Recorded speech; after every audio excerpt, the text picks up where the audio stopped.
Detik-detik tenggelamnya kapal KMP Tunu Pratamajaya terungkap setelah sejumlah video beredar di media sosial. Dalam rekaman yang tersebar tersebut, tampak kapal terombang-ambing dengan aliran air laut yang mulai memasuki dek kendaraan. Sebuah truk terlihat bergoyang-goyang, mengikuti gerakan kapal yang terombang-ambing oleh ombak lautan. Sejumlah penumpang pun berteriak histeris di malam yang gelap gulita tersebut, Rabu, 2 Juli 2025. Saat posisi kapal mulai miring, kru kapal diketahui melakukan evakuasi kepada para penumpang dengan memberikan pelampung.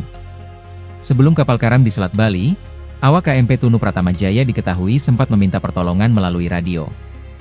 Hal itu disampaikan oleh Kasih Keselamatan Berlayar Penjagaan dan Patroli KSOP Tanjung Wangi, Niputu Cahyani. Namun tak lama usai meminta pertolongan, KMP Tunu Pratamajaya dilaporkan tenggelam pada pukul 23.35 WITA, atau sekitar 25 menit berlayar dari Pelabuhan Ketapang, Banyuwangi. Tim gabungan pun langsung dikerahkan untuk melakukan pencarian pada pukul 00.18 WITA.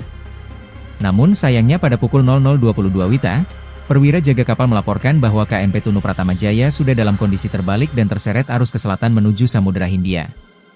Kemudian di pagi harinya, Kamis, 3 Juli 2025, 3 penumpang dan 1 awak kapal ditemukan selamat menggunakan sekoci dan terdampar di pesisir Cengik, Bali Barat. Tenggelamnya KMP Tunu Pratamajaya ini terjadi setelah kapal sempat mengalami mati mesin total atau blackout.